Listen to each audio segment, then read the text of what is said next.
Go for the beers. Go for the cheers. Go for the hit and the hits. Go for the scene.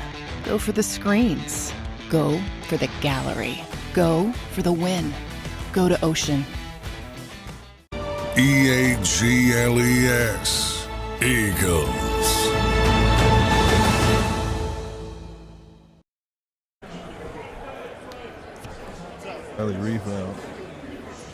Welcome in, everyone, to our first pregame show here of the season for Week 1 of NFL action in your Philadelphia Eagles. We are here at the amazing, the beautiful, and the always electric, amazing Gallery Bar Book and Games here inside Ocean Casino. My name is Marc Farzetta here for JAKIB Media, the Malamut pregame show here at Ocean Casino. We're going to get into so much when it comes to your Philadelphia Eagles and what they're looking to build off of last year's heroics of the runner-up to the MVP, the second-team All-Pro, Jalen Hurts, and what he has in store for you Philadelphia Eagles fans throughout this entire season, as well as what this entire roster can do, compiled by Howie Roseman. When you look at the wide receiving weapons they have here with A.J. Brown and Devontae Smith, and now what they have coming out of the backfield in DeAndre Swift and what he can bring to the table along with Kenny Gainwell. On the defensive side of things, we're going to be breaking down what exactly to expect in the rookie campaign of Jalen Carter, as well as our new starting middle linebacker,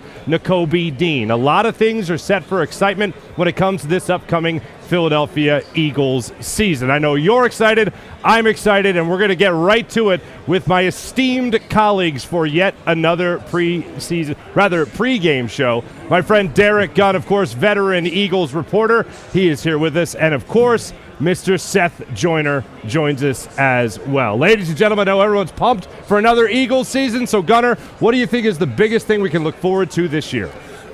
Number one has to be health. The thing about this Eagles team, it's a rarity when you can come back with a roster that's almost as strong as what you finished with, because once you get to a Super Bowl, so many other teams are out there poaching your coaches and your players as well.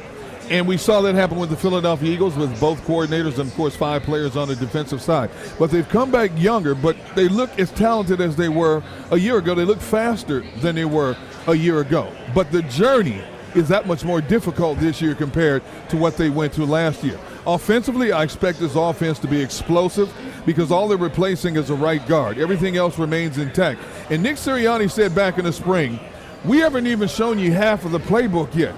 Well, if you haven't shown half the playbook and you got to the Super Bowl, I can't even imagine what the other half of the playbook looks like. So, obviously, a lot of expectations, high anticipation that this team is in prime position to get back to that Super Bowl again. Yeah, and Seth, I know the bar is set pretty high. When you make it to a Super Bowl, you at least win the NFC Championship. So what can this Eagles team do to exceed your expectations for this upcoming season? Well, a lot is really going to depend on, D-Gun, you talked about not Nick Sirianni saying we haven't seen most of the playbook.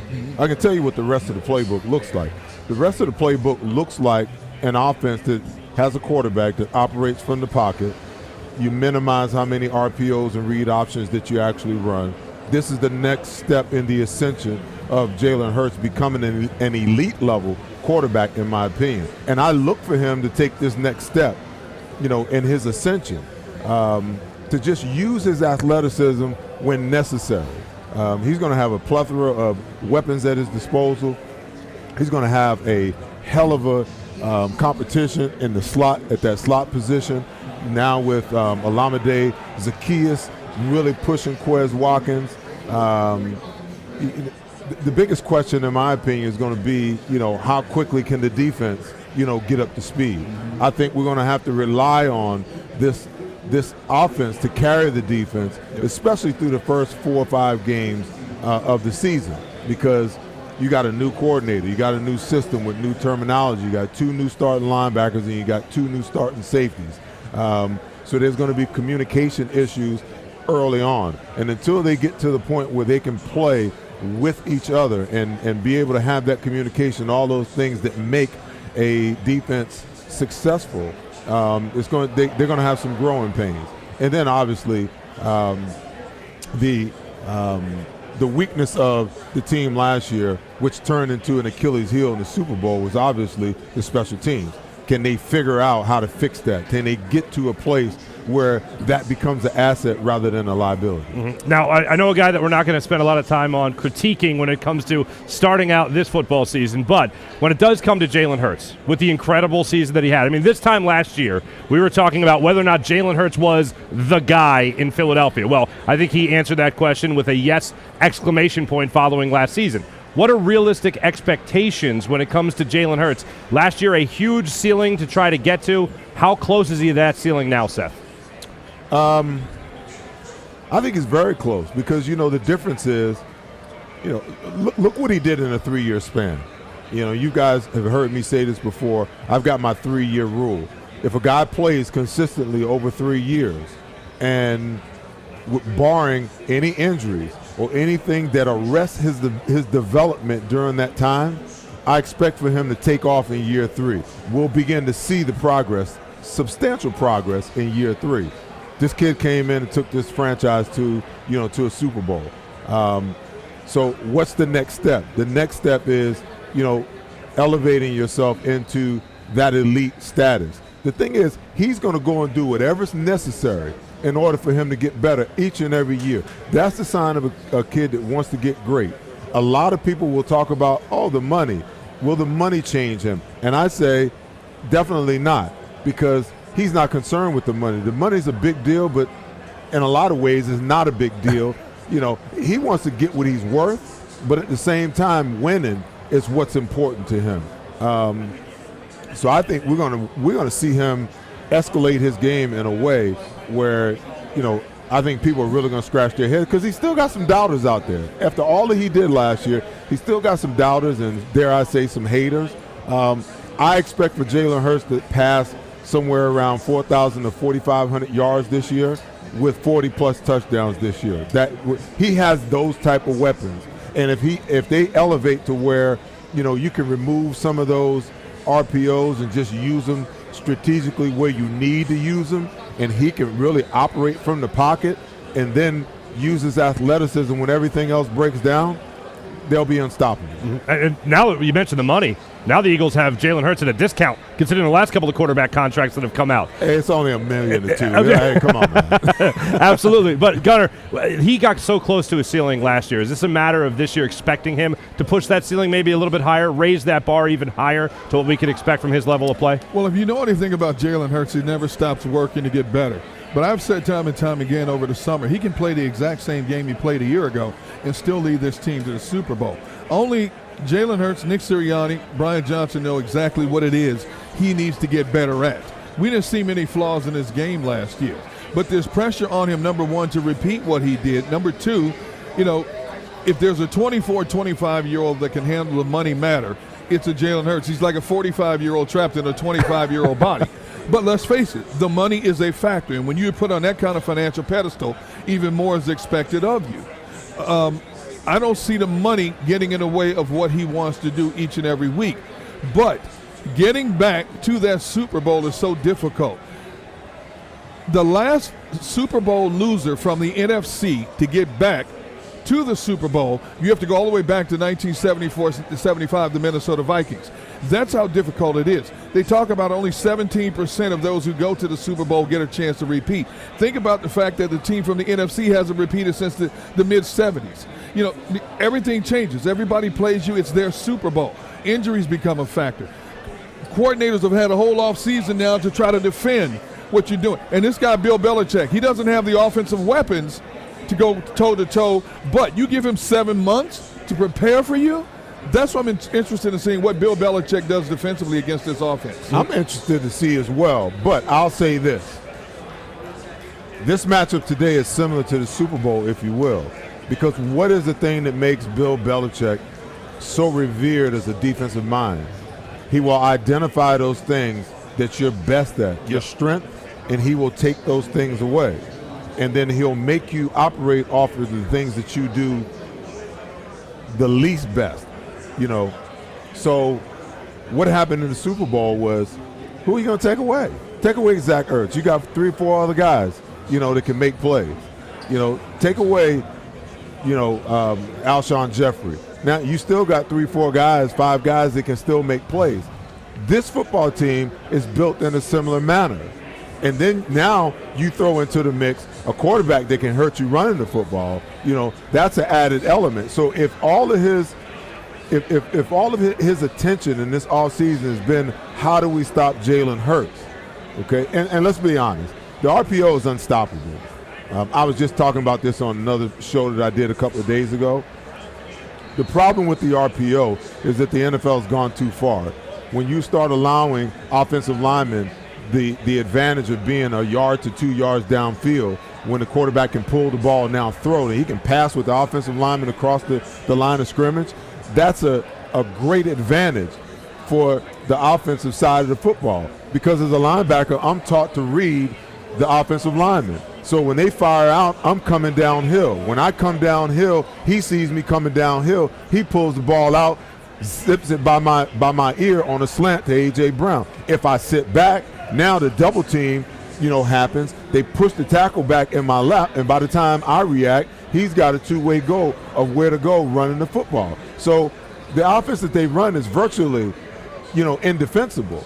You really can't stop it when the decisions are made the way that Jalen Hurts makes the decisions. Now when you throw that other layer of offense where he can operate from the pocket and he can live from the pocket, and every once in a while give you a little bit of read option. Every once in a while we give you a little bit of RPO just to keep you on your feet. And when you can blend it all and make it all look the same, that's why I say this offense is virtually unstoppable. They are going to be more potent this year, believe it or not, than they were last year. And I expect for, I don't know if it's ever been done before, 2 wide receivers and a tight end, 1,000 yards. All right. No, I wouldn't put it past this Eagles offense. And I, like you gentlemen, expect Jalen Hurts to take another step forward in his career. But, Seth, you just talked about something right there, and that's Bill Belichick. Now, I don't know if this is something that is just being pumped up by the media or if it's something that is really a tangible thing. But every single press conference, every subject, they got asked about Bill Belichick. And there's this, it's more than a lore because the guy certainly has the history, but he doesn't have that history without Tom Brady as his quarterback, as I think most people know. Is the lore and the aura of Bill Belichick going to affect this game? Or is this just a matter of the Eagles are the far more superior, far more talented team? The Bill Belichick aura just goes out the window. Listen, Bill Belichick don't play no football, man. Okay. Yeah. I mean, he's not going to put on any pads, nothing. Now, it's still up to his players to execute, and he's got a more proficient defense than he does offense, okay?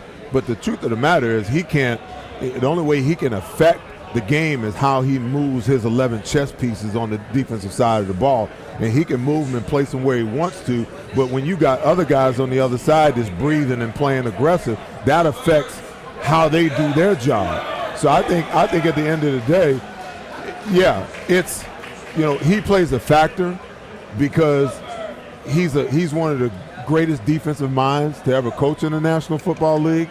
But the guys on the other side. The guys, are they wearing the greens or the whites today? I think they're wearing the whites, right? The guys wearing the whites, they get paid too. They went to the Super Bowl last year, by the way. All right, so Gunnar, is it just a talking point now at this point when it comes to Bill Belichick, or is the Belichick factor a real thing? I believe it'll be a factor at least for the first quarter until Sirianni and Brian Johnson figure out exactly what they're doing. I expect to see Bill Belichick do a lot of crazy things, especially in the back end trying to defend the pass. You may see 3 safeties lined up in a 5 DB situation. When they go to big nickel, they're going to try to do a lot of different things. The one thing that might hurt them today is that their best corner, Jack Jones, is out for this game with a hamstring injury. He's like the Joker in this defense. He plays the corner, he'll come down in the slot. He's kind of over-aggressive and misses tackles at times, but he also blows up plays as well. So he's going to be a loss. How they're going to offset that remains to be seen with this team. But Bill Belichick is going to play some games with this offense to see if he can keep them off balance. No question about that. If the Eagles can manage to figure out a way to get a lead, okay, it changes the entire dynamic of this football game. Because now they're going to force Bill's hand to do some things that he don't really want to do. Because if you look at this, the Patriots have always been built to stop the run, to control the line of scrimmage and stop the run. The one thing that they don't do well is they don't rush the passer well. They have one pass rusher. That's Matthew Judon. Other than that, they don't really have anybody that you would worry about. And Matthew Judon, for the most part, is most effective from the left side. So guess who he's got to see all day? I haven't given up a sack in 2 years. So I just feel like, if the defense can do its job and the Eagles can figure out how to get a 2-touchdown, 17-point lead, I think this game is a wrap. Because now you're going to force Bill Belichick maybe to bring some pressure where he doesn't like to bring pressure. And now that means that, you've got man-to-man coverage on the outside. That means that you got Dallas Goedert lined up either on a smaller safety or lined up, on a linebacker just trying to cover him. And once that happens, once the game opens up that way and you only have one pass rusher, you can chip him on the way out, with DeAndre Swift or Kenneth Gainwell. Those types of things, that part of the matchup, that's a game changer, man. Now, I look at this offense right now and this defense. I look at this entire roster, looking at the players, saying that this team has a lot of talent. Seth, you said that earlier. Gunnar said something similar. But when it comes to the coordinators, you're talking about two different offensive and defensive coordinators now for the Philadelphia Eagles, both now becoming head coaches elsewhere in the NFL.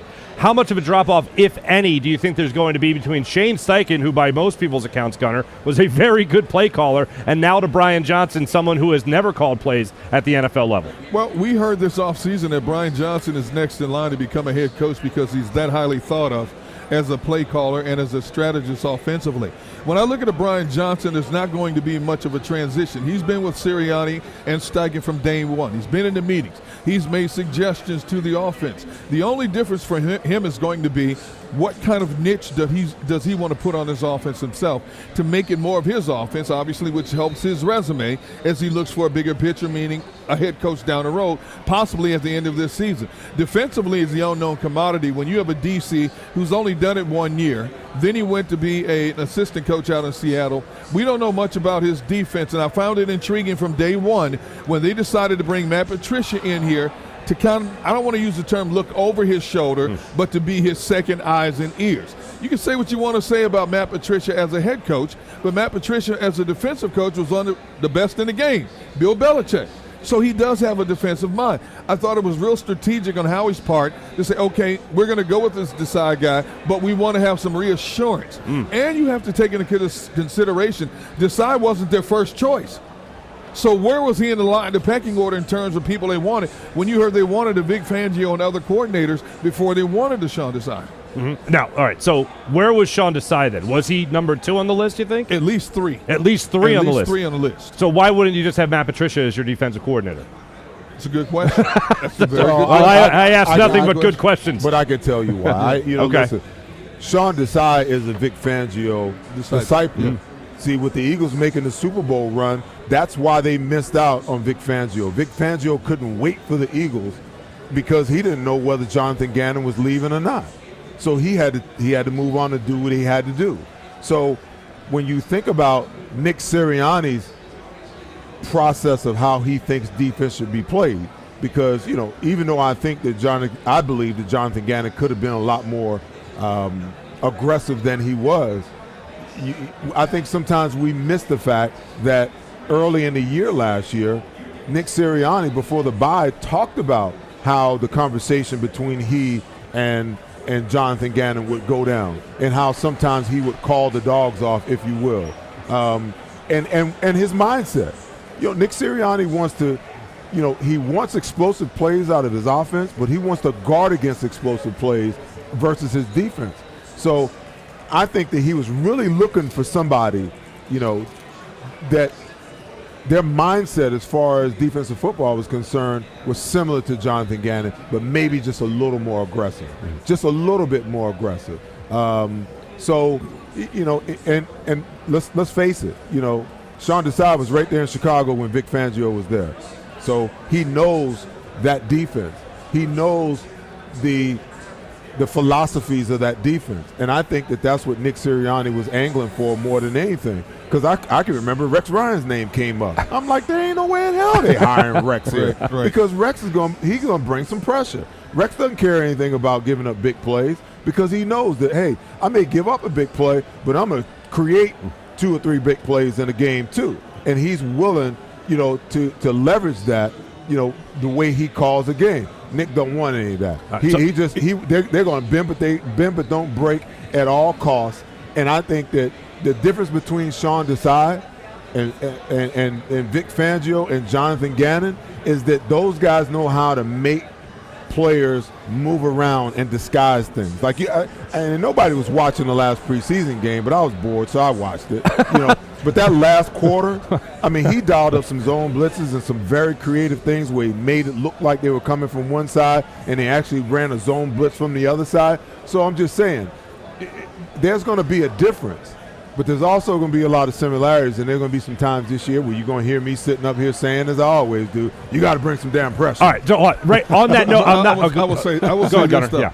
You know, whenever we talk about the term disciple of, right?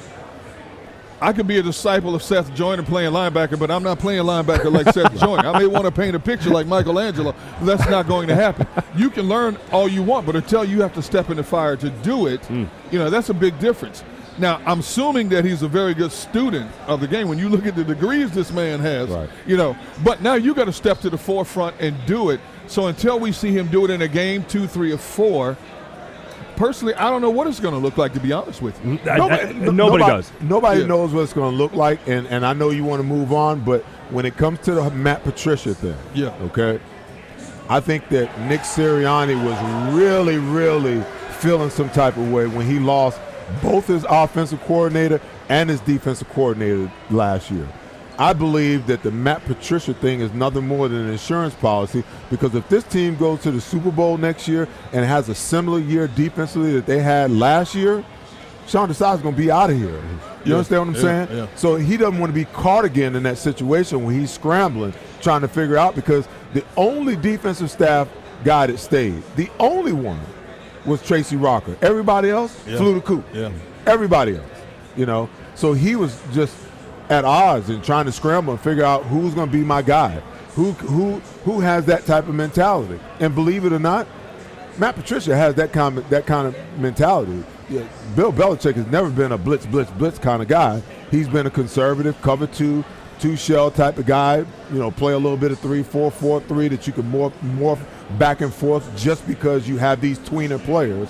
You know, so that's just my opinion when it comes to Matt Patricia. Just on that note, when it comes to the defense, I would like to know a realistic expectation that you guys have when it comes to the difference between Jonathan Gannon and when it comes to Sean Desai in terms of that buzzword aggression, in terms of that other buzzword, that play, that blitz, especially when you think about who's going to be at the interior of that defensive line with Jalen Carter, and especially with who your middle linebacker above all else is going to be in Nakobe Dean, who was quite the blitzer while he was there at Georgia. So what's the realistic expectation of actually seeing a guy like Nakobe Dean try to come through the defensive tackles right there and get in the backfield? When it comes to more aggression, what is the realistic expectation? Well, I think the defense is going to be faster with the addition of Nolan Smith, Jalen Carter, Nakobe Dean now at the center of things. But there's going to be some inexperience. You know, the talent will play itself out. We'll eventually see that talent blossom, but it's going to be some growing pains. Sean Desai has already told us he doesn't like to blitz a whole lot. But like Seth said, we saw him blitz more in preseason games than I thought we would see him blitz, and coming at angles, giving the quarterback one look and coming from a different direction. How much will that correlate into what his defense is going to look like in terms of attacking in the regular season? Don't know at this point. If the 4 guys up front are getting home, there's no need for anybody else to come. They can flood the zone in the pass defense. And I think the most critical aspect of this defense is defending the middle of the field in the pass. That's one thing they had a big problem with last year. And as Seth talked about, you got 2 new linebackers, 2 new safety. How is that going to try? With a much better collection of quarterbacks. You look at who they're playing this year. Pro Bowl quarterbacks, Hall of Fame quarterbacks. Will they identify that and attack it, and will the Eagles defense be able to stop it? Seth, let me ask you the question in a different way. How often are we going to see you, more or less than last year, on this day as after games going, got to blitz, got to send pressure more, more or less? I think that there will be more, because I think he's more aggressive-minded than Jonathan Gannon. You know, right from the beginning, his opening press conference, you know, we want to embody, you know, the blue-collar nature of Philadelphia. We want people to feel it. Palpable. We want to be palpable. Yeah. You understand what I'm saying? So that tells me right there, that's where his mindset is. And you can do that a myriad of ways. Listen, I got killed all last year because I was calling for blitzing while this team was setting a record for the franchise in sacks, okay? And I said, there will come a time this year when the lack of blitzing will hurt this football team. And I'd be damned if it wasn't the most important game of the season, because, see, Sean Desai, he can not only make adjustments that Jonathan Gannon couldn't do, but he also can disguise what he wants to do. And he can disguise the blitzes. I'll call them pressures, okay? Because not very many people like to just out and out, bring zero coverage blitzes. They just don't like to do it, because the smart quarterbacks will look back there and see that there's no safeties back there, and now it's on. He's going to find his best matchup, and that's where he's going to go.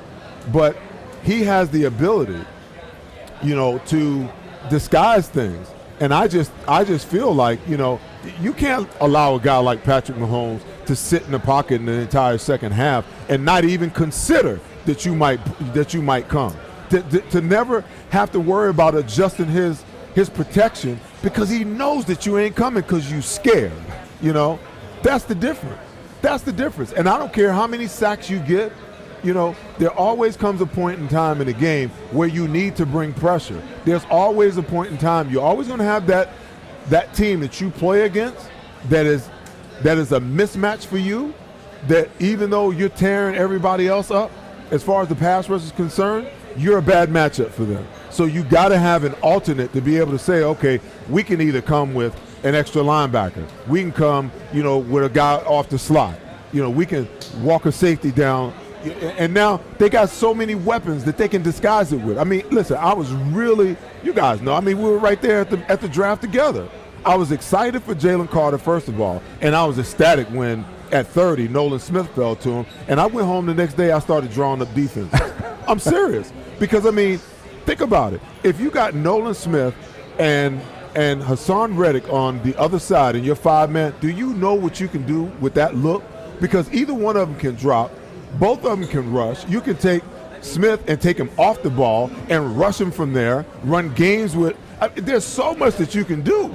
You understand what I'm saying? Look at the excitement on your face. You are ecstatic, my friend. I was about to take your handkerchief and wipe your chin. You're salivating on this stuff here, man. I'm trying to tell you. I'm trying to tell you. And when you're playing against quarterbacks that aren't mobile, when you're playing against quarterbacks that are still learning, and you're playing against offensive lines that you can dominate, you got to pick your spots, because the blitzing is not necessarily always just about the sack. Sometimes it's about the pressure. It's speeding up the quarterback's clock. It's speeding up his thought process. And when you speed those two things up, the probability of mistakes go up exponentially. Gotcha. When we come back, ladies and gentlemen, we're going to continue to break down the Eagles and what we expect for this upcoming season. We're also going to talk to some phenomenal people like John McMullen a little bit later in the show when it comes to this Eagles and Patriots matchup. And also that depth chart came out just earlier in the week, fellas, and there was some rather interesting things on that depth chart. We'll talk about that and more when we come back here on the JAKIB Media pregame show. Go to get your game on. Go for the beers. Go for the cheers. Go for the hit and the hits. Go for the stakes and the stakes. Go to get your parlay on. Go to get your party on. Go for the scene. Go for the screens. Go for the gallery. Go for the win. Go to Ocean. Visit theoceanac.com to plan your visit. At Pond Lehocky, we've recovered billions of dollars for our clients, and we're confident we can do the same for you. With over 250 years of combined courtroom experience, we've helped over 100,000 injured clients obtain some of the largest settlements in Pennsylvania. One conversation is all it takes to help you and your family get back on track. If you've been injured in an accident, give Pond Lehocky a call. They're carving them up and good play calling along the way. First and goal at the 6.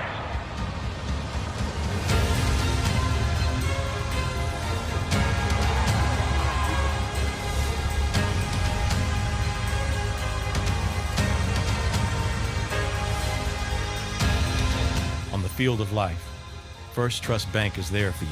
Champions on 3. 1, 2, 3. Because Philadelphia dreams deserve a Philadelphia bank.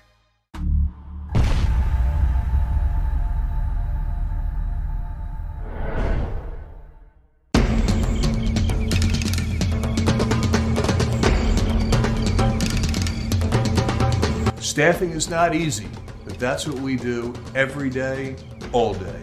The key to our success is storytelling, asking the right questions to find the right people. Hi, I'm Gary Kane, president of Kane Partners. We want to be your staffing partner.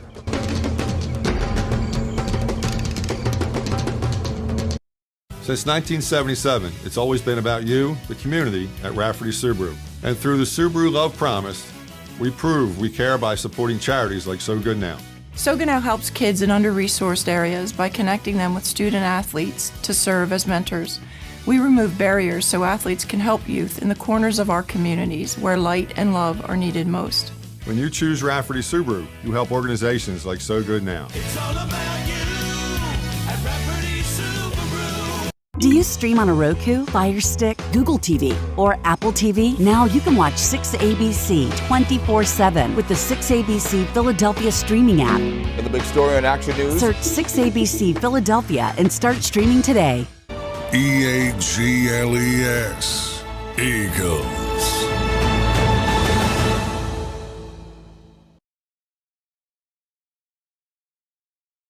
Media pregame show, and we are very pleased to be bringing in our first guest of the pregame show, Mr. Adam Malamut here, presenting our pregame show here on the JAKIB Media YouTube channel. Adam, a huge Eagles fan, and has helped us cover things since last year's NFL season as well as the NFL draft as well. So, Adam, welcome into the show. It's nice to have you again. Thanks.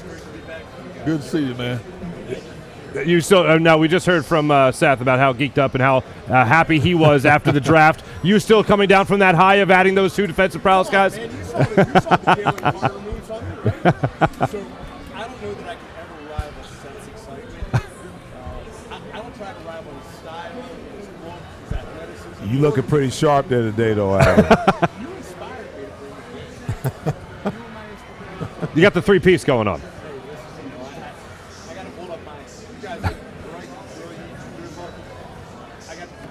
Why don't we just keep him on in the opening segment too? I'm feeling great all of a sudden, right out of the gate. He can be you can be our football therapist. I might need one by the time we're done these 1 o'clock things, but that being said, I can't wait for this Eagles game. Yeah, 4:25, obviously, Eagles starting things off against the New England Patriots. There's one thing in particular that we got to get off the docket when it comes to that Eagles depth chart. We talked about it right before the break. I want to get into it again here. We have running backs at dispute. We have linebackers at dispute. We have safeties at dispute. How does it all shake out when it comes to who's going to be the number one guy? I can understand the running back room. Can we go around the horn real quick? Running back room. Will it be running back by committee? Will it be whoever the hot hand is? Or will they look to feature a quote-unquote, and I hate this term, but it's what everybody refers to it as, the bell cow back? Gunner, how does it shake out? Yes, yes, and yes. There will be no definitive number one back in this offense. It will be based on matchups. It will be based on who has the hot hand, depending on that matchup. And that's the way it's going to be. There's no other team in the National Football League that can go 4 deep at the running back position and not worry about missing something. I mean, you go down to Boston Scott. Look at how long he's been in this game and with this team in this offense. Sure-handed, tough runner between the tackles, doesn't make many mistakes with the football. There's not many teams like that. A lot of teams have rookie running backs on the roster. They don't have rookie running backs. They have all proven backs on this running back. So when you talk about who is a lead back or a feature back, it will be determined by game to game, down to down, scenario to scenario. All right, how's it shake out there, Seth? Well, listen, ever since Nick Sirianni has been here, very few running backs have ever had over 15, 16 touches a game anyway. Right. So I don't look for this season to be any different. I think that the competition is going to be fierce. And when people hear competition, it's like, oh, training camp is already over. You know, so there's no competition. No, there's always competition. And it's good, healthy competition, especially when you have 4 running backs as well as capable as these 4 are.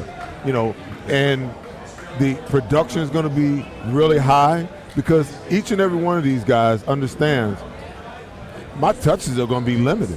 You know, how many times am I really going to get my hands on the football? So when I'm in there, I got to play like my hair's on fire, you know. And to D Gunn's, comment, you know, whoever has the hot hand. If one guy goes in one series and he doesn't really get much going after 2-3 carries, The other guy goes in and he rips off a 10, a 15, a 20-yarder. Well, guess what?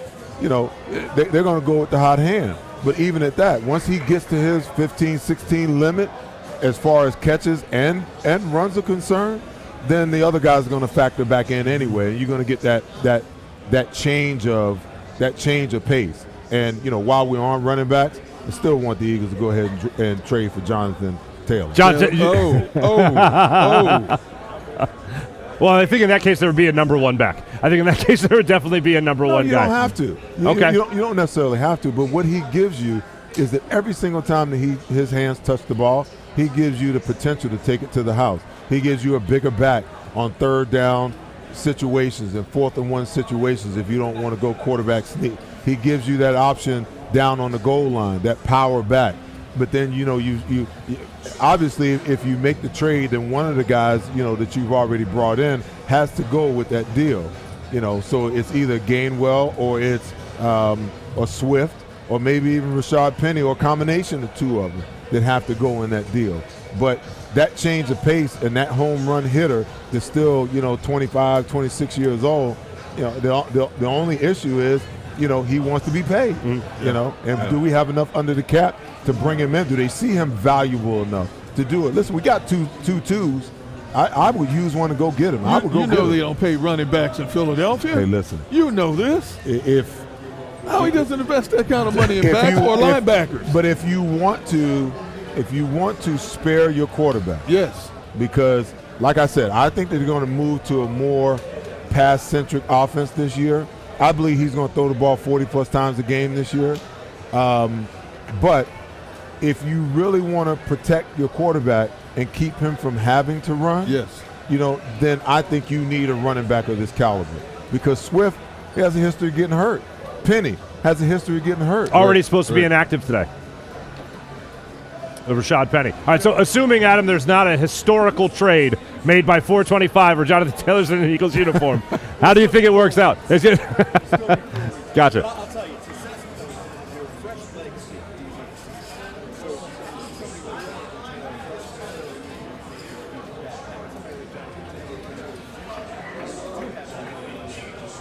I'd be willing to give up and pass up the second round trade.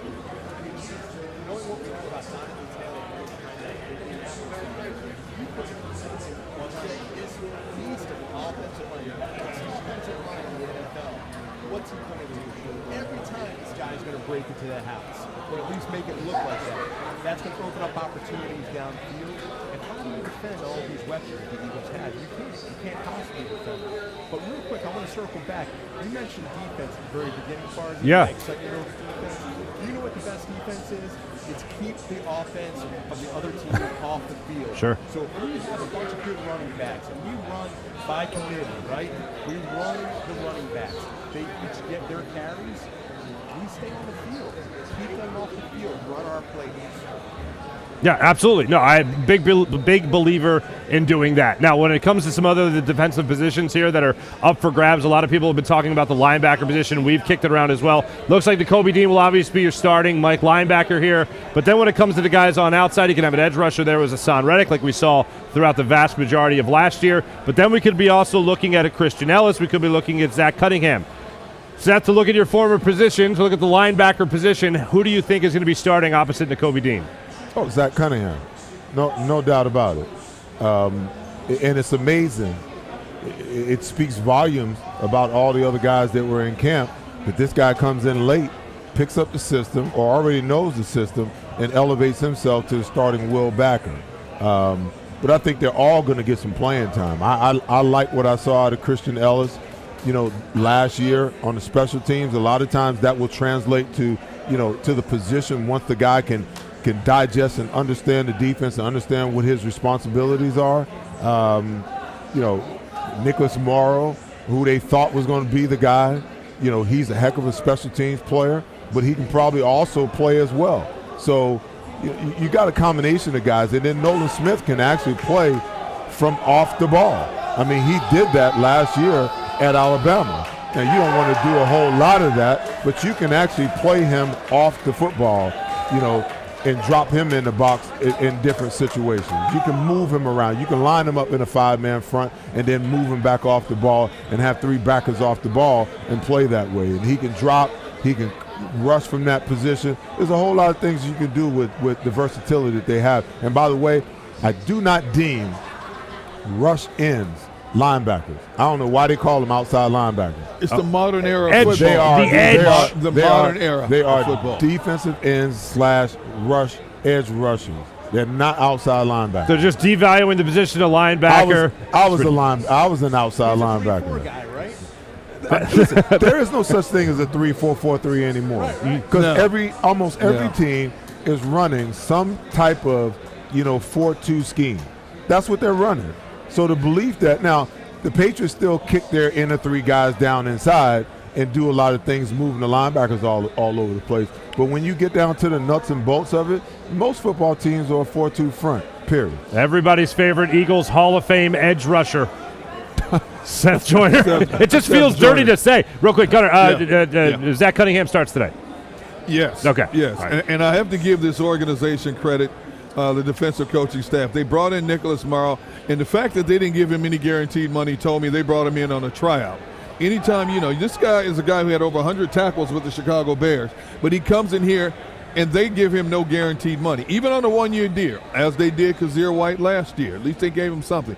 Tells me that they weren't overly excited about the prospects. A smaller guy, 6'1", 215.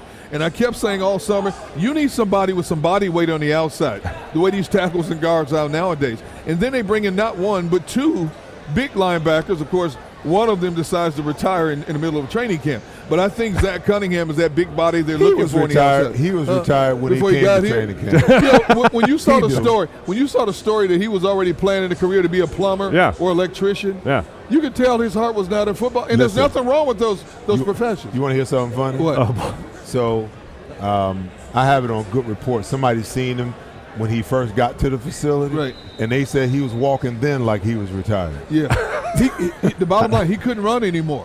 When you think he had the degenerative knee problem coming out of college, which dropped his stock in the draft, and he had to endure that his entire career. Now, he made some good money. He fooled the NFL long enough to make some money that you and I would love to have. And he knew full well that the tank was empty. Oh, he knew. He was he knew. The mind was still willing, but the body sure wasn't able. Yeah. What's that old saying? The mind says go and the body says no. There you go. Once you start thinking about a zombie apocalypse more than football, right. I think it's time to hang them up, fellas. I think it's time to hang them up. So. We'll be back in a second here on the JAKIB Media Pregame Show, presented by Malamut Law.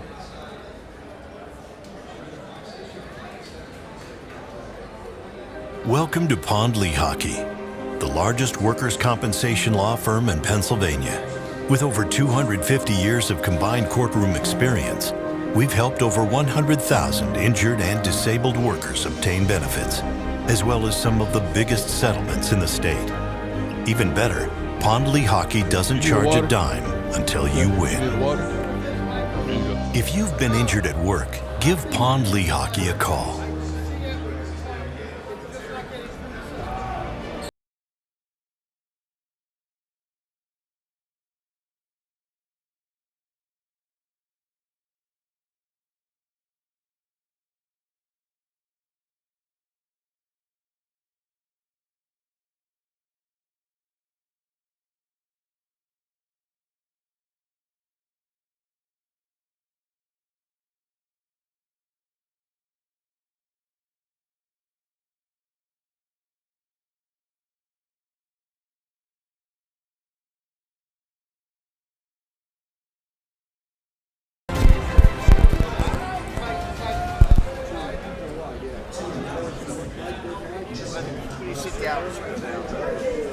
My name's Jason Lombardi. I'm an inspector at DryTech. Right there? At DryTech, we offer 3 major services. The first one being basement waterproofing.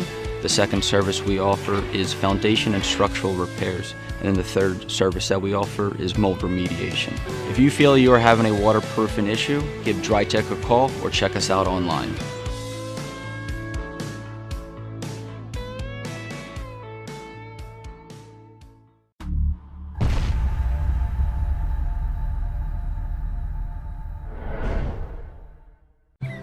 I get scared sometimes. Of a lot of things. Joining in. Decisions. The dark. The dark. But I once heard someone say, but as I always say, it's okay to be afraid. As long as you face the fear. And keep moving forward. Wherever you are in life, count on the name trusted in insurance for over 80 years. Independence Blue Cross.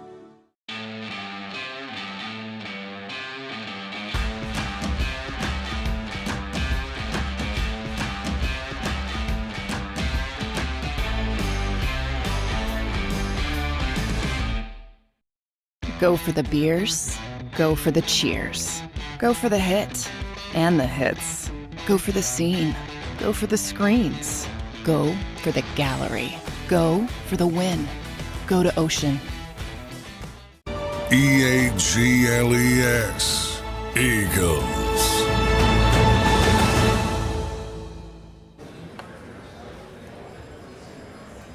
Welcome back to the Gallery Bar Booking Games here at Ocean Casino. Marc Farzetta along with you, as well as the incredible Derek Gunn, as well as the Eagles Hall of Famer, Mr. Seth Joyner as well, and Adam Malamut, Malamut Law and Associates. Adam, it's great to have you on the dais here with us. Coming up a little bit later, we're also going to have our friend John McMullen breaking it all down for us here at Ocean Casino. The Inactives just came out, and I think what was confirmed from what we all suspected earlier on in the show, we were talking about Rashad Penny not being active today. Reports were that he was a healthy scratch, inactive today. Gunner, anything else, or also about that Rashad Penny deal striking you as odd? No, a couple of people I just checked with said basically it's a healthy scratch.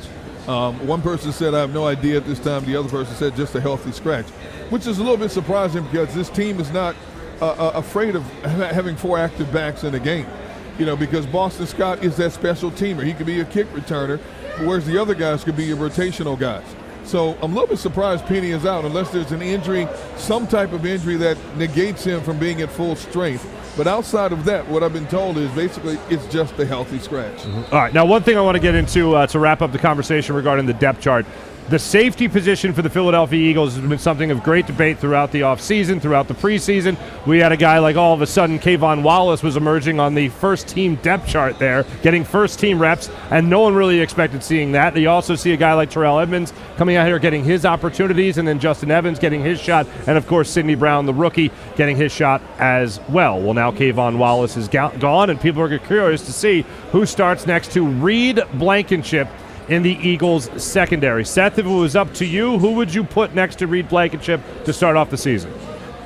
This is how I see it happening. Obviously, you know, Edmonds is probably going to start, but Sidney Brown is going to push him all season long for the starting job.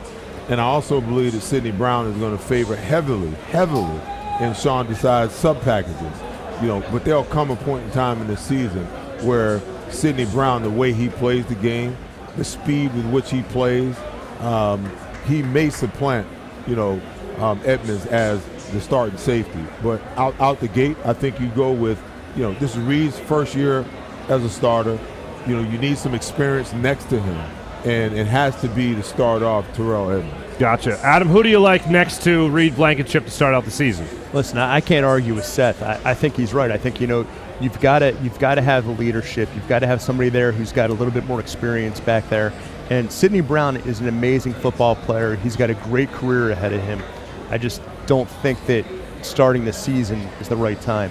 Now, by the end of the season, he may be starting. He may be in that position. I think he's got a long career of successful football in front of him. All right, now, a lot of people are using this term. I know Jim Schwartz used it. Our friend Jonathan McMullen likes talking about it as well. But when it comes to the idea of startup costs with Sidney Brown, do you get them out of the way early or just let him work that out as the season goes on, Gunner? You work him out as the season goes on. It's phenomenal as a young talent as Sidney Brown is. If there's one thing that the coaching staff has to do is learn to harness his energy. Sometimes he's flying a mile a minute, which was his problem at Illinois, and he would miss tackles. But if he hits you, you know he's on the football field, and as a pass catcher, once he sticks you one time, your head is on the swivel trying to figure out. If sometimes he's a little bit overzealous times, you don't take away that energy, but you have to learn how to harness it, know when to explode and when to unleash it. You saw a little bit of that in preseason, but once they refine that just a little bit, I'm like Seth, and I've said this a number of times all summer long. I expect him to be your starter before it's all said and done, possibly sooner rather than later. When Terrell Edmonds came here, the first thing I said was, when Mike Tomlin gives up on a guy who's still in his prime, I want to know why. Because Mike Tomlin does not give up on defensive players in their prime. So what was it about his game that they no longer liked in Pittsburgh that allowed him to free himself up? That's a good question.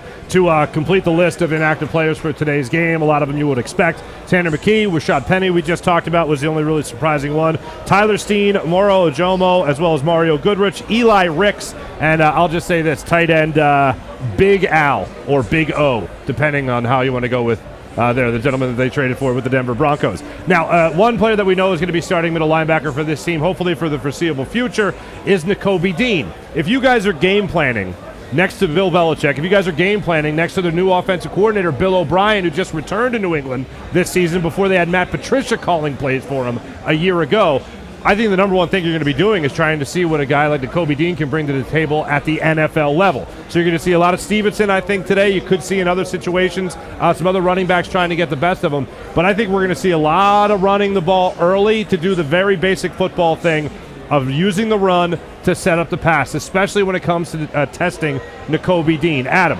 Nakobe Dean, when it comes to his expectations going into this season, I think he's going to be ready to go here week one. Nakobe has an awesome advantage. He's got that defensive line for the Philadelphia Eagles, and there's nobody else that's starting at middle linebacker that can say that. So in terms of his ability to get started, get rolling, I love it. I mean, what better scenario can you give a young guy who's coming out, who's super athletic, who can get around the field, than to buy him that extra little bit of time that he's going to get because the quarterback's going to have to get rid of the ball faster. You know, these defensive linemen are going to be all over the offensive line. So I think that inures to Nakobe's benefit. I think he's going to do great. All right, Nakobe Dean looking great in Adam's eyes. I agree. So far, Seth, what do you think about Nakobe Dean and the test he'll see today? I'm curious to watch and find out, you know, how Sean Desai deploys this defense. And it's twofold, because when they're in their four-man front and teams decide to run the ball, I'm curious to see how Nakobe Dean plays that. He's used to being in the five-man front because that's pretty much what they ran, you know, at Georgia when he was there. And the times where he was on the field last year, they put him in situations where they had the five-man front where he just had to flow to the ball and make plays. But it's a whole different ball game when you're playing the four-man front. The fits are different. The fact that, you know, you got five guys across the board against five guys on the other side is man blocking. You know, can he get off that one guy that's blocking him? The other thing is, I agree with you. I think that, you know, we're going to see the Patriots come out and try to test, you know, a team that ranked 17th against the run last year and gave up 121 yards per game. And what seemed to be the turning point in the Super Bowl was when the Chiefs came out at halftime, they made a concerted effort to, and Andy Reid decided that we're going to run the football. We're going to establish the running game to open everything else up. And that's exactly, you know, how it turned out. The other thing, when you look in the middle of the field last year, the Eagles were one of the worst defensive, you know, I shouldn't say defensive, but I would say they were one of the worst linebacking core versus the pass last year. You think that if I know that, you know, and teams last year knew that, it's highly probable that teams coming in this year know that, and they're going to test that area of the field. They're going to test these two new linebackers that are in this new system. All right, Gunnar, I want to get your take on this as well, but we're up against it. We're going to come back and talk about that when it comes to what to expect fairly from Nakobe Dean going up against this Patriots offense in this upcoming game, kicking off at 4:25 today. We'll be right back here on the JAKIB Media pregame show.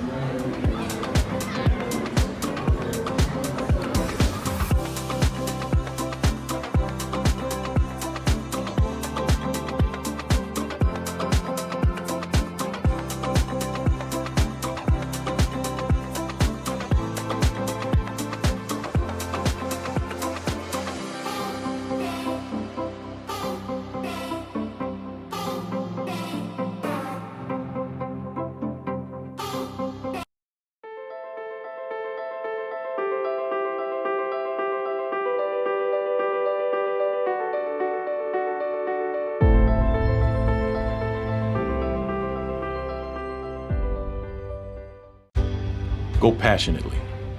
Go fearlessly. Go confidently. Go Birds! Go confidently towards your goals with First Trust, Philly's hometown bank for nearly 90 years, and the official bank of the Philadelphia Eagles. We're focused on getting you over the goal line. So go with conviction, go with trust, Go Birds! and go forward with us by your side. First Trust Bank, the official bank of Philadelphia dreams. Oh, and go Birds.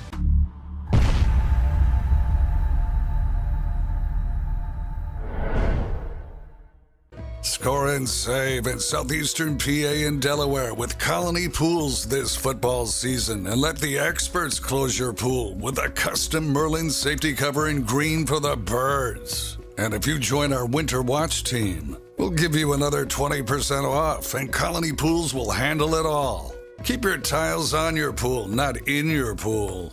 Fly with Colony right now, Birds fans. Visit flywithcolony.com. We all know that taxes are just part of life. It's true during our working years, but also in retirement. But what you might not know is up to 85% of your Social Security benefits might be taxed. Our team at Thrive Financial has helped retire thousands of people across the Delaware Valley by asking questions they never knew they needed to ask, including how their Social Security benefits might be taxed. It's time to be proactive on taxes. Get your Thrive Retirement Tax Playbook today. Weather forecasting is a team game. We rely on each other every day, updating the models and passing along new critical information. We have a team of 5 experienced meteorologists and a specialized weather producer, Paul. Say hi, Paul. Sometimes what I see in the model, Cecily could see something different. That's when we come together as a team to make our most accurate prediction. And all of this backed by more than 100 AccuWeather scientists. It's a team game. And we have the best team in town. EAGLES, Eagles.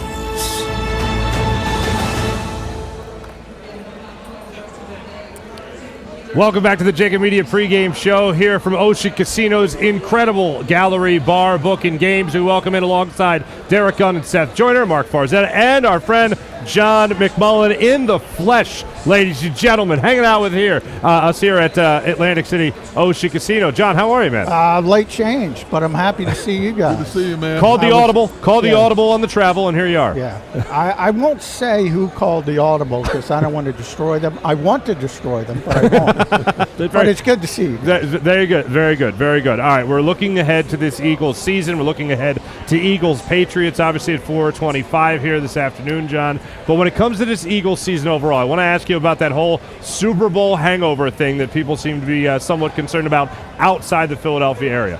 If you had to sell somebody on the idea of the Eagles not going through a Super Bowl hangover, how would you sell them? They got more talent than just about everybody else. So I think ultimately, and this guy can probably talk about it better than Bet, if you got the better players, you might struggle at times, but you're going to out-talent teams. And I think that's the advantage the Philadelphia Eagles have. I do think there is something to Super Bowl hangovers. I do think there's a human nature aspect of being pushed off the top of the mountain at the very last second when you thought you were going to win the football game. I think that's difficult to overcome at times, guys, but they have so many veteran leaders on this team, starting with Jason Kelsey and the core 4. We know Fletcher Cox, Brandon Graham, Lane Johnson, but also Jalen Hurts. You know, Jeffrey Lurie called him the most mature 24-year-old he's ever met, including his son, who's going to take over this team.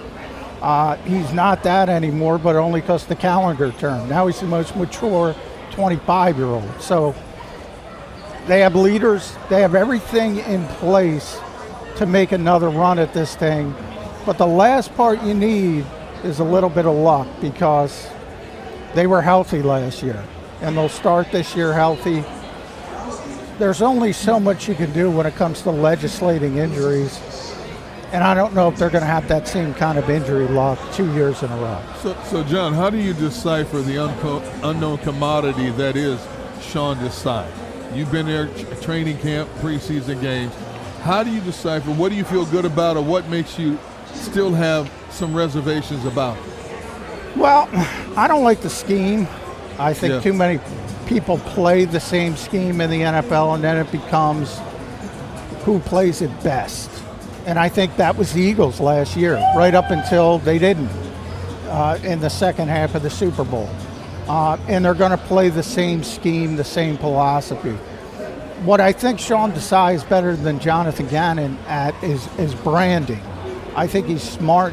He understands the city, whether it's his time at Temple or whatever you want to attribute it to. He understands you have to play up to a certain something in this city. He uses the term palatable all the time. Yeah. And people are like, yeah, let's do that. It's going to be the same scheme. It's going to be the same Vic Fangio scheme. It's based on sort of, I always say, here's how I describe it, guys. +1 on offense. We all talk about that with Jalen Hurts in the running game. +1 on defense, the Vic Fangio scheme. That extra defenders in coverage, not supporting the run. That's what they want. They want the light fronts. They'll give up the 5 to 6 yard runs at times. But even Sean has said it multiple times this spring and summer. Limit explosive plays, limit explosive plays. That's goal number 1 with the Philadelphia Eagles. You know, I'm not overly concerned about, especially the offense. I think the defense, John, may take a little time to find their footing, but by week 5 or 6, I think they take off. My greatest concern in this football team right now is Michael Clay and the special teams. You got a punter, you know, that you put on the practice squad. You cut him, nobody else wanted him. You put him on the practice squad, and you've been working out all these punters all this time. So now he's an early activation as of yesterday, and it's like the confidence level for this guy has got to be at an all-time low. They were terrible on punt coverage. They were terrible on kickoff coverage last year, and all of last year's actors are right back here again with some key guys missing from the special teams from last year.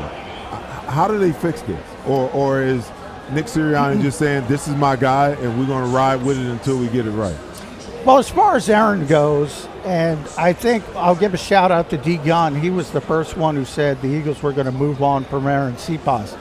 But bang, after D. Gunn said that, we got immediately, Exactly. whoa, wait, he's probably going to be back. But the Eagles were playing the roster game because there's been so many changes. So they knew Aaron Cepas would get through waivers. They kind of knew. It's a calculated gamble.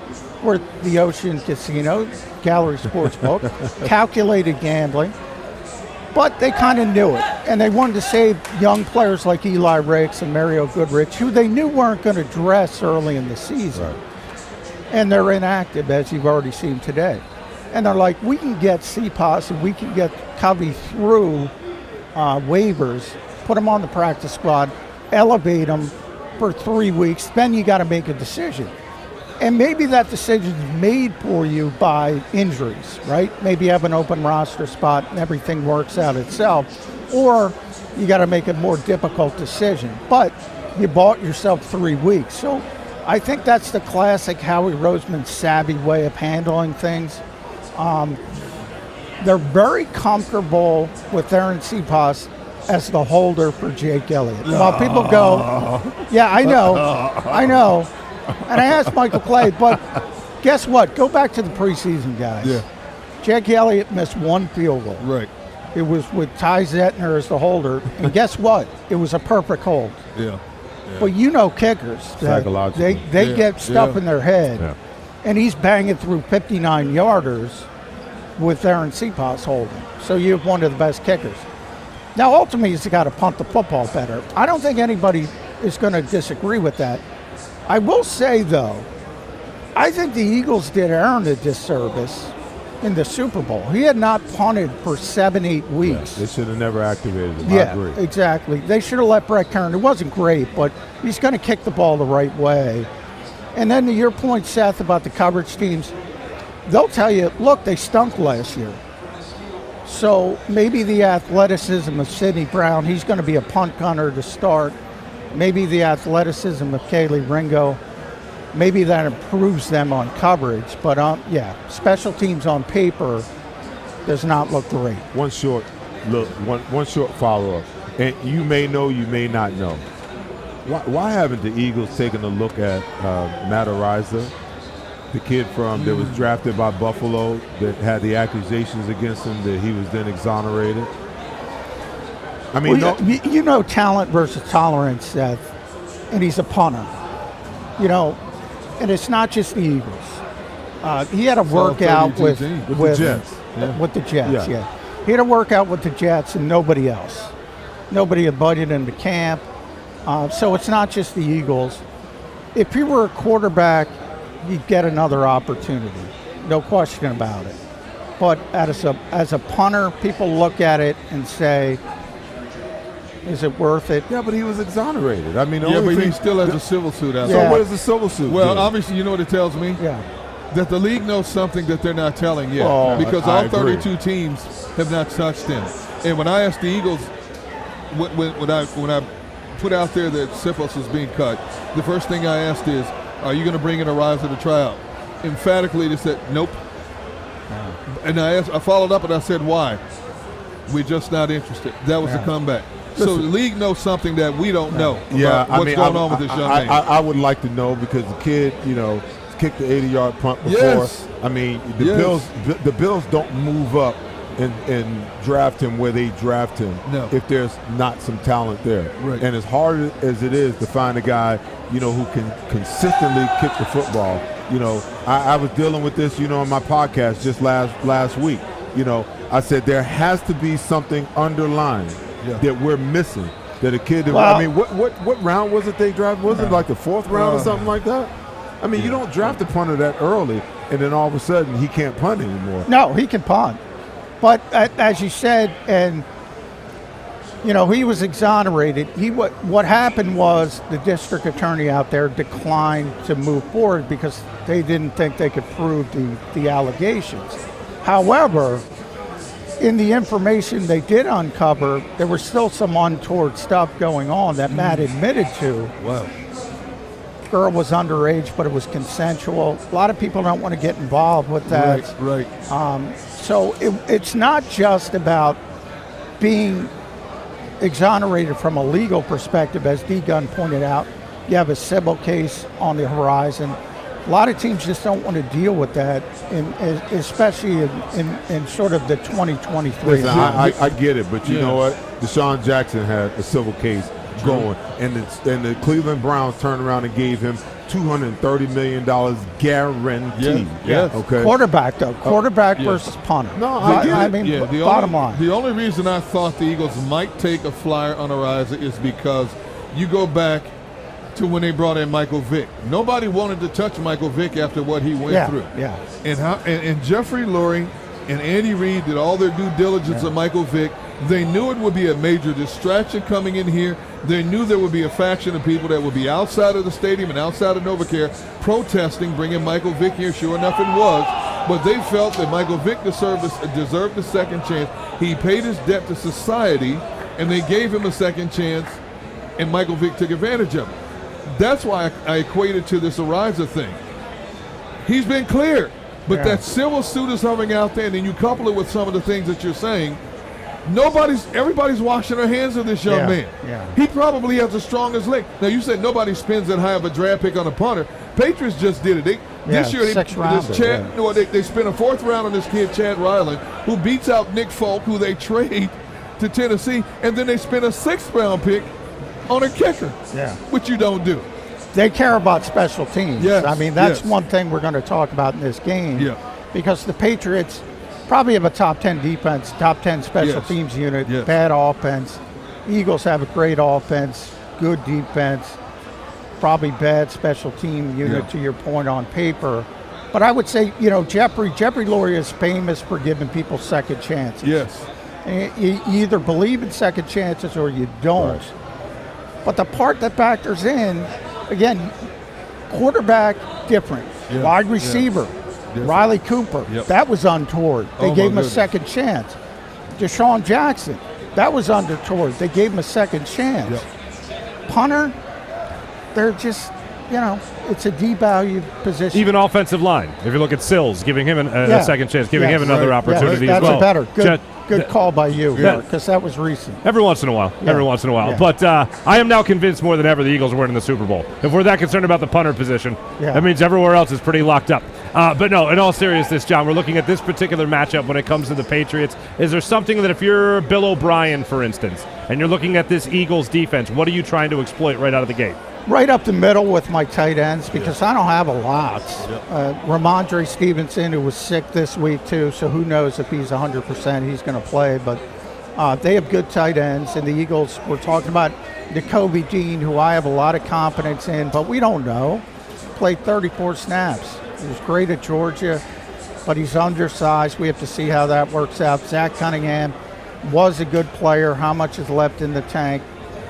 Reed Blankenship, same thing.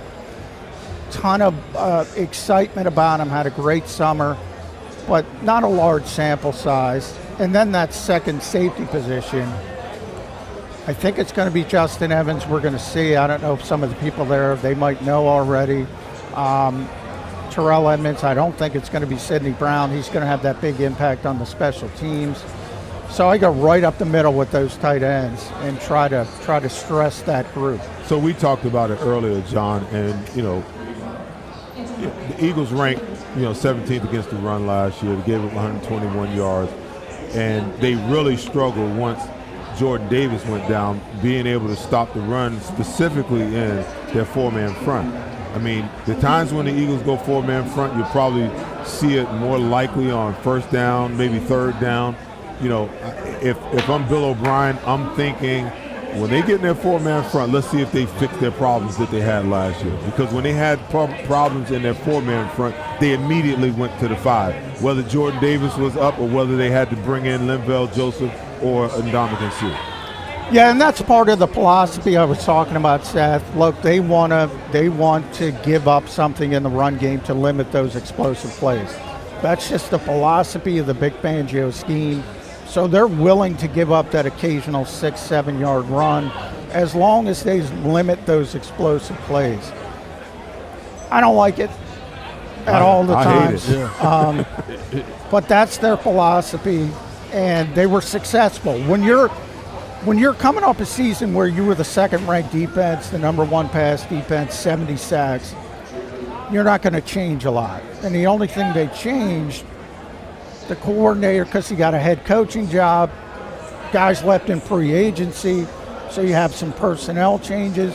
But the philosophy, and by the way, more than Jonathan Gannon, Sean Desai, that's Nick Sirianni. Nick Sirianni said, look, this is the defense that gives me the most problems. So I want you to play this defense. That's where it all stems from. Well, I'll say this, before I toss it back over here to Mark, it's not a problem until it becomes a problem. And in the Super Bowl, it became a problem and they had no answer for it. And there's always going to be that situation where you play that team that has that number or creates that set of issues and problems for you. The thing I feel better about with Sean Desai is he's, in my opinion, will be a little bit better at being able to adjust on the fly than Jonathan Gannon was. Jonathan had no answer whatsoever. Well, I will say this about the Super Bowl. If I asked you guys before the game, we're going to give up 182 passing yards, whatever it was, to Patrick Mahomes, would you have taken that? Absolutely. Absolutely. Every time. And they gave up 14 points non-defensively. They gave up the fumble, the unforced error, and then the Kadarius Toney punt return. Now, you start at the 5, you can say, well, the defense got to step up, but as you know, Seth, that's on the special teams. Right. So they lost the football game by 3 points. They gave up 14 points. That wasn't defense, from my perspective. Yeah, but when you need the defense to step up, when you really needed them, I mean, that's a part of the game. That's why you have 3 different phases, in my opinion, because each phase is going to have its snafus throughout the game. But as a defender, of course, I'm biased. As a defensive player, I'm biased. Right. Our job is to keep the other team out of the end zone, no matter what the circumstances are. And in the second half, Patrick Mahomes had 4 possessions and scored on all 4. Yeah. I hear you. And we had no answer for him, no matter what the circumstances are, So, and listen, I'm not here to point a finger and say whose fault it was and whose it wasn't, but I think that, it's an issue.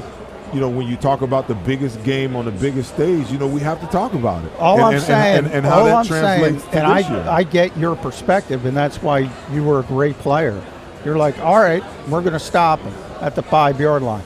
But if I'm a coach, I'm not blaming that on my defense. I'm blaming it on my special teams. I got you. I got you, but you can't get beat by the same play within twice in a row in 3 minutes. I want to go back to something you said a little while ago about their philosophy of they're willing to give up the 4, 5, 6 yard run and negate the explosive plays. I agree with you 100% that that's what I expect to see, especially when you're integrating so many new pieces to a scheme until you find out what the identity of your defense is.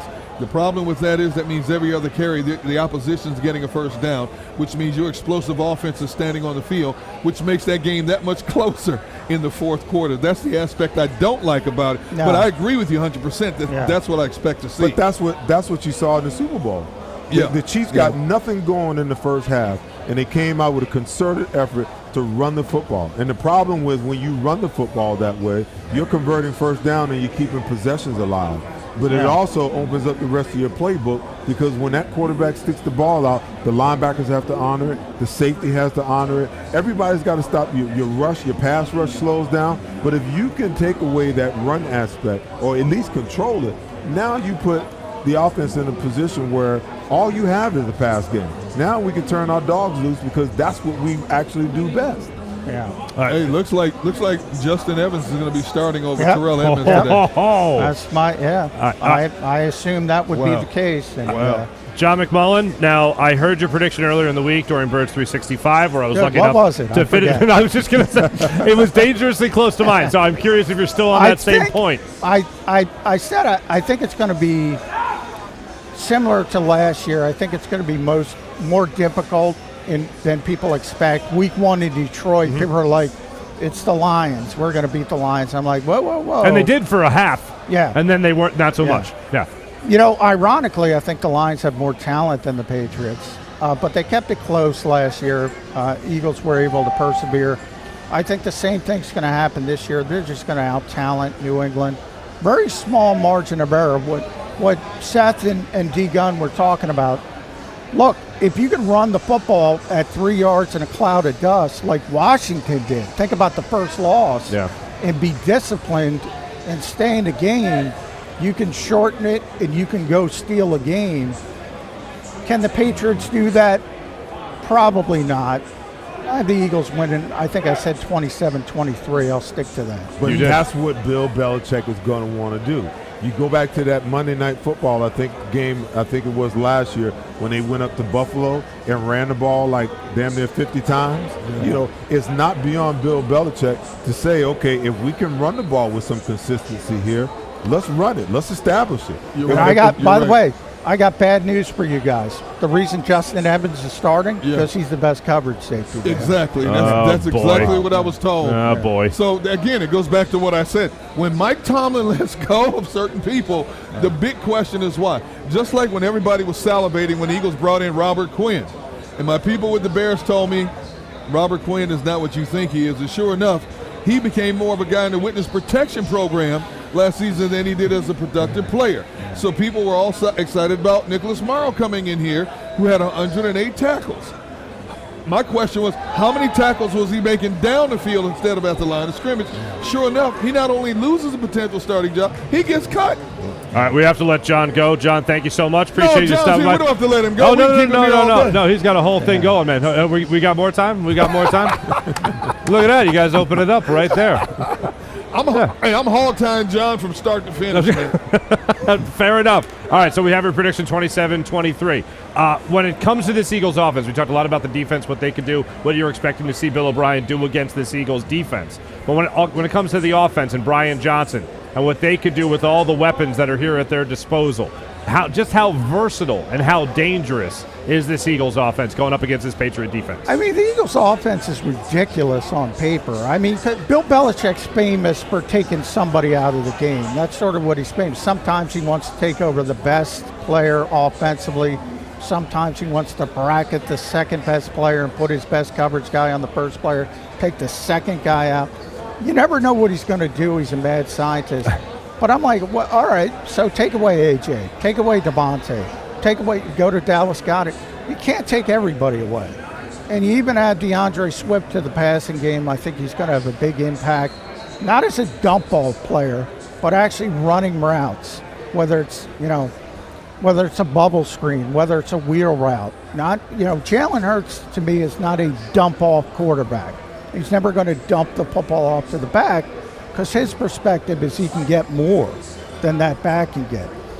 But as far as getting DeAndre Swift involved in the passing game, I think that's going to be important. Kenny Gainwell, you're going to see him as the feature back. I think that surprises people. And the offensive line. You've seen it in some of these early games. Boy, when you can't block, get ready. Week 2, Thursday night, 2 games. Minnesota can't block anybody. Yeah. They have great playmakers. But when you can't block, you can't play offense. The Eagles' offensive line, even with Cam Jurgens stepping in, is going to be at worst top 5 in the league. Right. And that the whole engine runs from that. All right, now I really will say, John, we'll probably see you again in a second. We're bringing John back. We're bringing John back. We're going to bring John back. We're going to bring John back. Sure. Why not? We're going to be very liberal with our time with John. Thank goodness. Good to have him here on set. All right, we'll be back with the Eagles pregame show coming up in a second. Too much, huh? Go for the pulls and the pools. Go for the oohs and the ahs.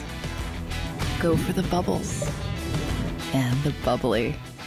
Go for the story and the stories. Go for the win. Go to Ocean Casino Resort. Book your trip at theoceanac.com. The greatest fans on earth. It's a bold statement, but would you expect anything less from Philadelphia? 58 years of heartache creates a toughness, a grit, a resolve not found in most. Sure, our prayers were answered, but now that we've had a taste, we're looking for more. Pondley Hockey, official partner of the Philadelphia Eagles.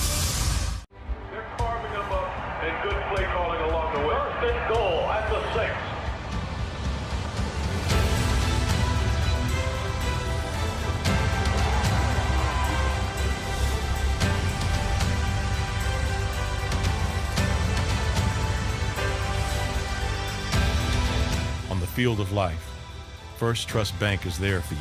Champions on 3. 1, 2, 3. Because Philadelphia dreams deserve a Philadelphia bank.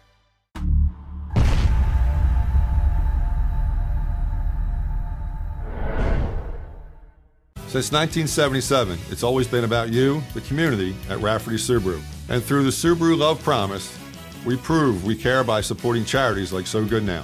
So Good Now helps kids in under-resourced areas by connecting them with student athletes to serve as mentors. We remove barriers so athletes can help youth in the corners of our communities where light and love are needed most. When you choose Rafferty Subaru, you help organizations like So Good Now. It's all about you at Rafferty Subaru.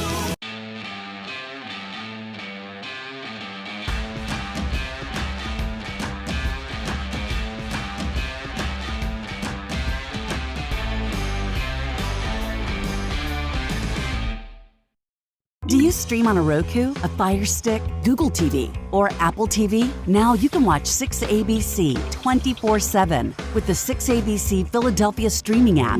Watch Action News live. And the big story on Action News. Plus special programming, breaking news, and severe weather updates. Tremendous amounts of rain. Always on. Always the news team you trust. Watch 6ABC 24/7 on your streaming device. Search 6ABC Philadelphia and start streaming today. EAGLES, Eagles. Shanahan can take basically any quarterback, put them in that system and make them thrive. You can. Welcome back to the JAKIB Media pregame show, ladies and gentlemen. Nice to have you along for the ride. We got, of course, our picks coming up for Eagles Patriots going down at 4:25. Where, I mean, I'll just throw it out first because I know everyone wants to hear yours, so I'll give you guys ample time. But when it comes to this Eagles matchup, John, I know you had said earlier 27-23. I am right in that same type of wheelhouse as you are. I have the Philadelphia Eagles starting off their season 1-0 in New England at Foxborough at Gillette Stadium against the Patriots. Eagles win this game 27-21. I do think it plays out very similarly to last year as well, where the Eagles really have the game in hand, and then the score doesn't indicate as much of a quote-unquote blowout as it really was. And I think Jalen Hurts has one rushing touchdown and one passing touchdown today. I'll go to you next, Mr. Derek Gunn. What do you got? I think the only way the Patriots have a prayer of winning this game is if they can establish a running game. You know, Ramondre Stevenson, like John said, is coming off an illness, but he was a 1,000-yard rusher last year. And then you bring in Zeke. I think Zeke's better days are behind him, but if you put him in there where he doesn't have to be the feature back, that can make for a dangerous 1-2 combination. Patriots have 3 offensive linemen who are starting who are not playing in this game today. That's a factor against a question mark Eagles defense in terms of what it's going to look like. So with all that said, it's the first game, and as we were talking about in the break, there's a lot of sloppy football in week number 1. Yeah. I see the Eagles winning this game based on sheer talent, 24-20. 24-20. So we got a 27-23, 27-21. Where are you at, Seth Joyner? I just feel like even with, the lack of playing time because they haven't really done much, they haven't played, as a unit on either side of the ball in a game. Then you throw in the fact that there's so many Patriot players that are not going to be on the field, from the offensive linemen to, Devontae Parker. We were just talking about. Yeah, I mean he's missing. I think that the Eagles' offense is so potent that they're going to be able to put up points, put them up early, and then like Nick Sirianni normally does, he'll call the dogs off. But I think that they'll put up enough points early in this football game that this game will be over by the third quarter. Even though the numbers won't be that high, and I don't think it'll be that close. I like the Eagles to win this game 28-17 is my prediction. But it's hard to tell. It's really hard to tell when you early in the season, because the first 4 games are like the preseason games for these guys now. Rather than you getting what you need in preseason, you come into the regular season rolling. Right. So there's really no telling, and we've been sitting here watching some of the worst football, some of the ugliest football. The Cleveland Browns are beating the Bengals 24-3. Come on, who saw that coming? So and I could go down the list of teams. How about the Buccaneers playing toe-to-toe with the Vikings? Yeah. Come on. Yeah, and don't forget the humidity. It's humid out here. Now we're in South Jersey, obviously, but it's going to be humid up there as well. So, the Eagles' conditioning might play a part as well, because the starters just didn't have any reps in the preseason whatsoever. Yeah, so, and they don't condition after practice no more. So. Well, but football shape versus the other stuff. Actually, it's I give the Eagles credit because they would generally go tempo last year and be better conditioned, and they were more physical. And I would how do they do that? Because they don't practice, but they're better conditioned and they're more physical. Early in the season, though, I don't know. We might have an issue with that. But everybody has an issue with that. Right. Well, we are just about to watch kickoff coming up in a little less than an hour, about 45 minutes. We'll be looking at the Eagles hopefully handle their business and opening up their season 1-0 for another year and come back from a unfortunate Super Bowl loss last year. I know a lot of people, everyone actually, in that Eagles locker room is very much looking forward to getting this season underway, as I know you are, as I know we are as well. I'll be back with you guys at halftime with Bill Colarulo of Legal Hands to the Face podcast, so we'll talk all things about the Eagles' first half then, and then coming up later, Kayla Santiago will also be joining the broadcast for the Eagles post-game show here, brought to you by Pawn La Hockey. Appreciate you guys. Good to do another show with you guys. Another season of fun-filled excitement. Off and running. Off and running. All right, Birds are coming up against the Patriots at 4:25. Thanks for watching. Philadelphia fans, we're cut from a different cloth. born into a brotherhood and bonded to our team for life. We believe anything is possible because we've witnessed the impossible. While we may be from different neighborhoods, come Sunday, we are one, and we will be heard. Pondley Hockey, official partner of the Philadelphia Eagles. I get scared sometimes. Of a lot of things. Joining in. Decisions. The dark. The dark. But I once heard someone say, But as I always say, it's okay to be afraid. As long as you face the fear. And keep moving forward. Wherever you are in life, count on the name trusted in insurance for over 80 years. Independence Blue Cross. Go to get your game on. Go for the beers. Go for the cheers. Go for the hit and the hits. Go for the stakes and the stakes. Go to get your parlay on. Go to get your party on. Go for the scene. Go for the screens. Go for the gallery. Go for the win. Go to Ocean. Visit theoceanac.com to plan your visit.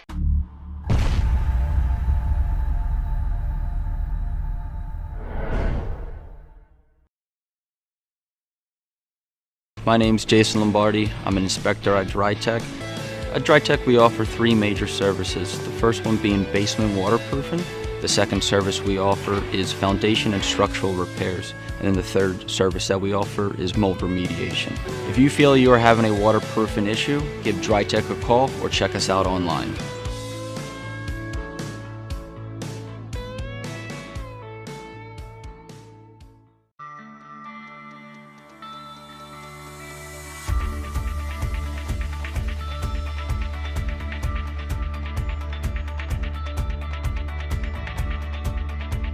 Hi, I'm Jim Muehlbronner, Managing Partner at Del Val Insurance Group. Give us a call. We're a local, knowledgeable agency, not an 800 number. Go Birds!